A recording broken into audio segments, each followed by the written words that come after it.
Welcome to Tenant Talk, a show for small business owners to find inspiration and exchange ideas around growing and operating a small business. They believe that in order to have a values-based mission, they need to be a nonprofit. And that's just simply not true. We explore challenges all businesses face, from hiring your first employee, to leasing your first space, to scaling your business through marketing and sales, and everything in between. How do we create a community? How do we nurture that community so that it becomes more beneficial for everybody who's a part of it? You'll find it here on Tenant Talk.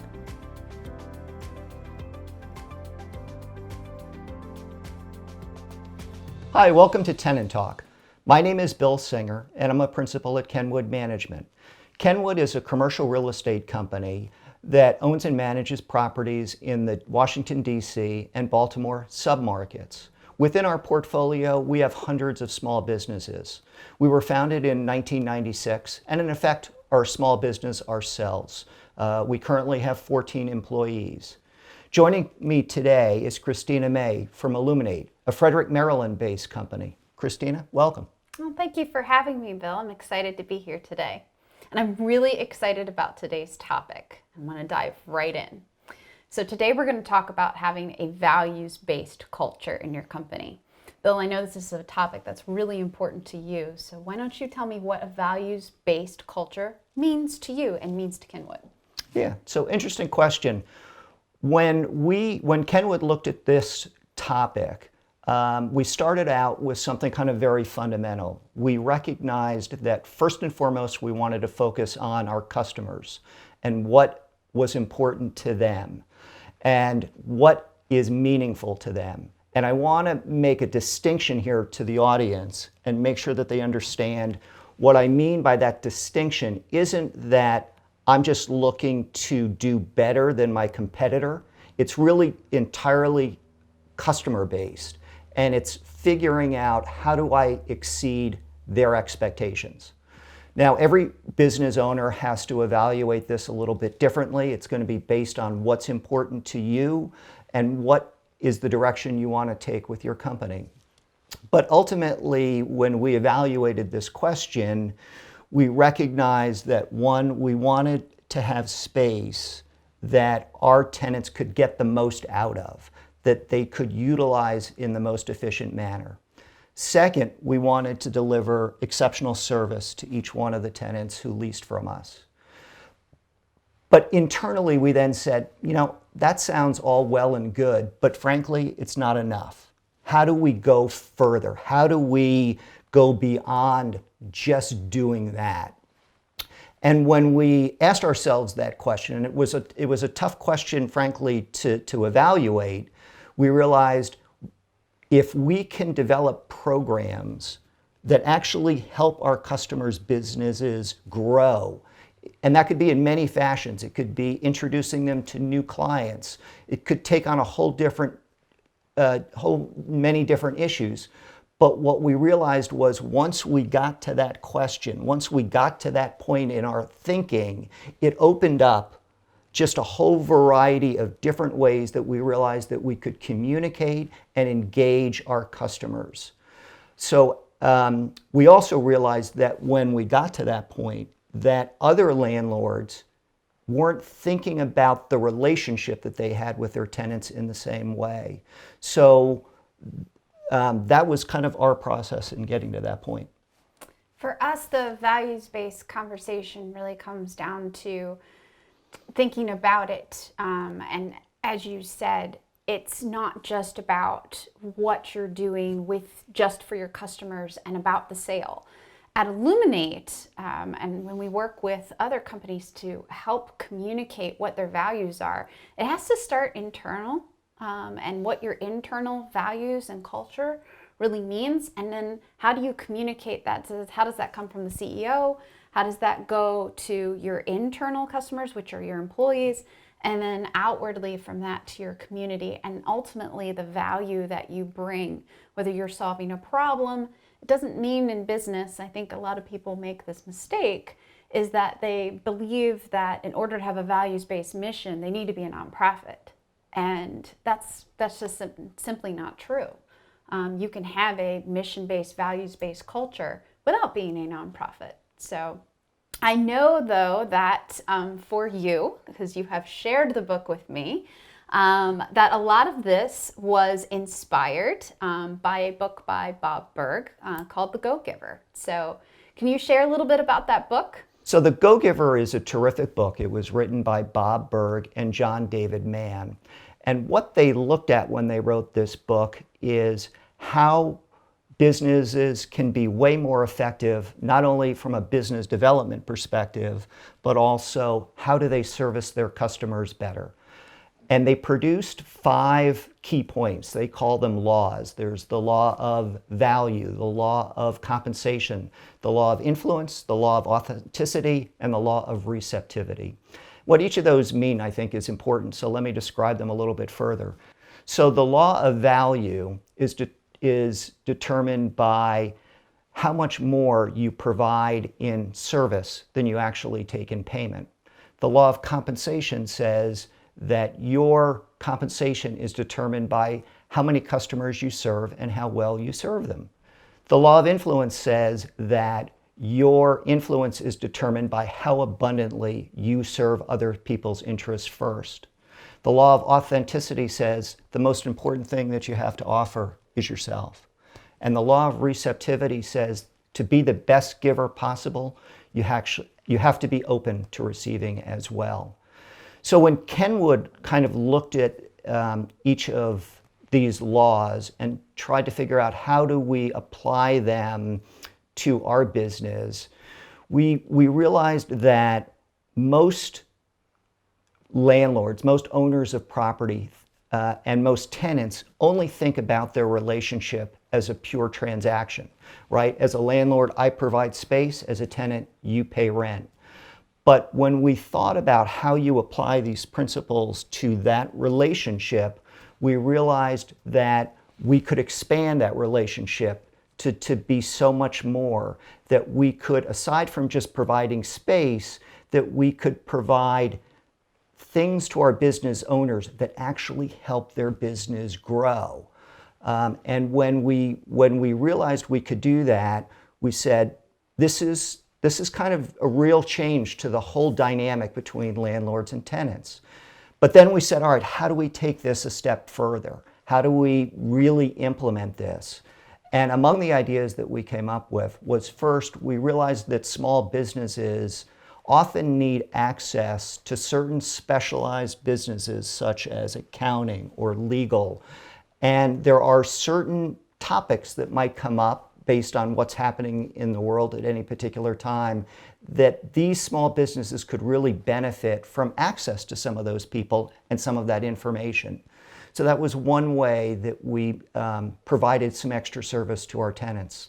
We then joined a business networking organization that provided some nationally recognized guest speakers who talked on like a variety of different topics that would be beneficial to small businesses, such as business development, motivation, how do you develop loyalty with your customers, and how do you keep your current employees engaged and active.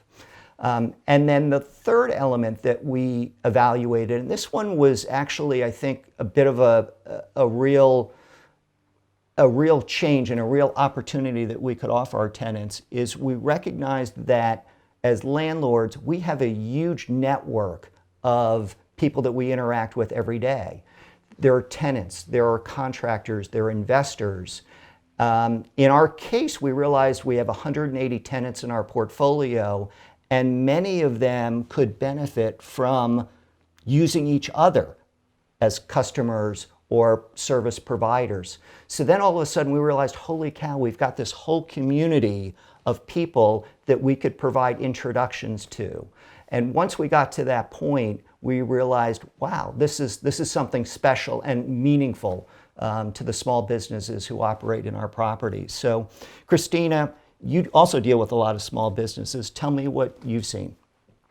For us, it's what's interesting is, as a marketing company, is reframing the conversation around marketing. And as I mentioned previously, a lot of people think of that in regards to their external customers. They don't think a lot about their internal customers. But it is a proven statistical fact that if your own employees don't buy into the mission and vision of the company, and you don't have a culture built around that, then it's not going to translate. It's just basically going to be lip service to your customers. They really have to truly believe in what it is that you say, that you solve for, that you stand for. And that's really important. So you have external marketing and you have internal marketing. So a lot of times when we work with partners, we are engaging in the conversation about your internal marketing, and we'll find misalignments there that really need the same application that you may think about from an external marketing perspective. You need to get that communication message bought in internally as well. So in regards to Illuminate, for us in our value system, we were not as lucky to find a book like you were. Our internal values and culture has come about more organically. So for us, give an example of one of our core values, which is transparency. So to a lot of people, transparency is kind of a ho-hum word that means, everybody says they're transparent. But to us, we take that incredibly seriously. And what I mean by that is it's from every step forward from the hiring process. It's one of our core values, making sure that in the hiring process, we're incorporating that so that the person that we're interviewing understands we're being transparent about the hiring process, what the next steps are, if they're going to hear from us. If someone's not a good fit, even in the interview, even saying, I really appreciate your time, but just saying right then, we just don't feel like this is an alignment and that this is a good fit, and being respectful of that other person's time. That level of transparency sounds a little harsh, but that is part of our culture. And that also comes through in our work. So internally, we need to create a safe space where people feel that they can continually improve the work, which means you're continually kind of picking at the work sometimes. And employees and managers need to work together to create a safe space so that people feel empowered to improve and to call out when something needs improvement or could be changed. And that transparency value goes all the way through to our communication with our customers.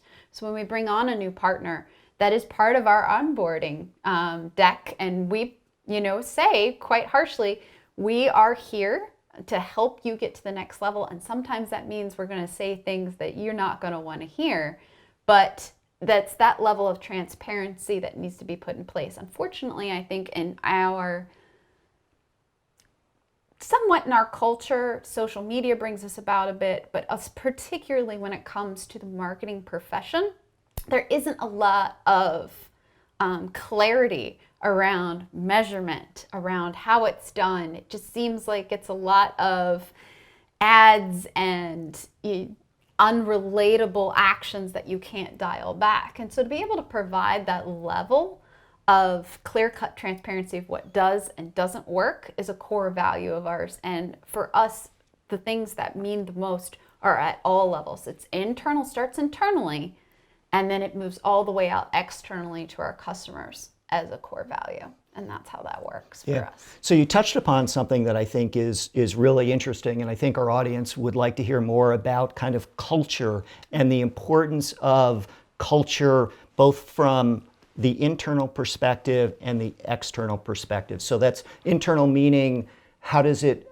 influence and directly affect your employees as well as that external component. So let's explore that a little bit more, because when I talk to a lot of small businesses that are in our portfolio and I talk to them about culture, usually the first thing they bring up is their mission statement. They'll talk about, what that mission statement is.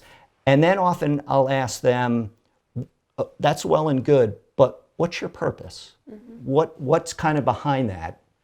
And those two things, mission statement and purpose, are very different. And let me give you a couple examples of what I mean by that. So if This was asked actually once of the president of Southwest Airlines, and he was asked, tell us what your mission statement is and tell us your purpose. He said, look, our mission statement is pretty simple, right? We fly from A to B, and hopefully we don't crash in between.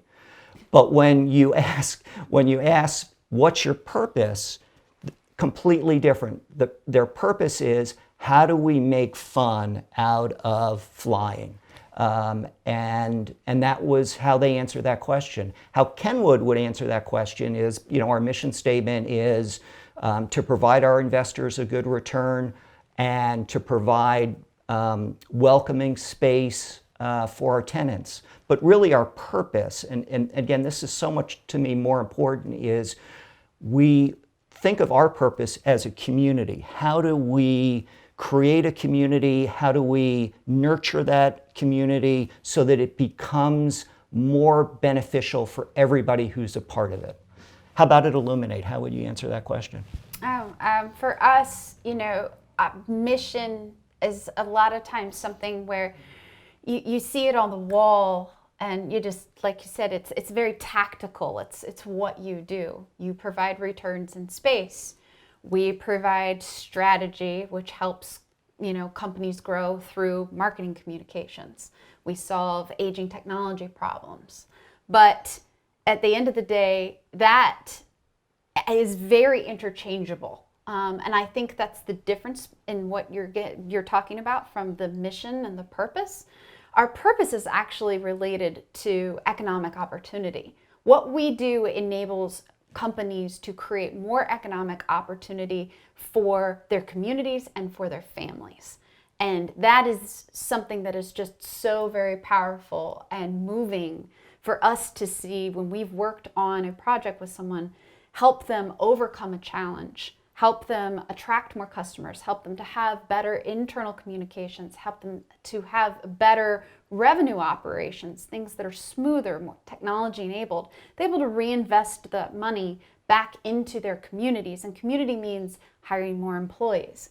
Community means enhancing the opportunities that are available for their existing employees. Because what we do is so tightly married to revenue. We are creating more revenue opportunities, which gives them more economic opportunity.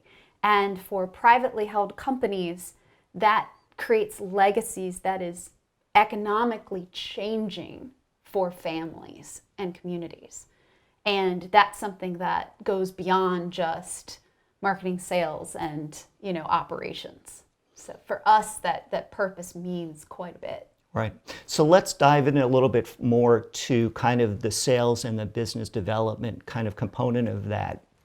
And to kind of help our audience think about some other ways to approach that dynamic and also weave into that some of the topics that we talked about from the Go Giver book. So I want to give a different perspective on that. And one of the things that I feel is very important for small business, and I've actually heard a very good example of this, is that as a business development salesperson, don't always think about the sale when you're interfacing with your customer. Oftentimes, when you just ask your customer, what do you need?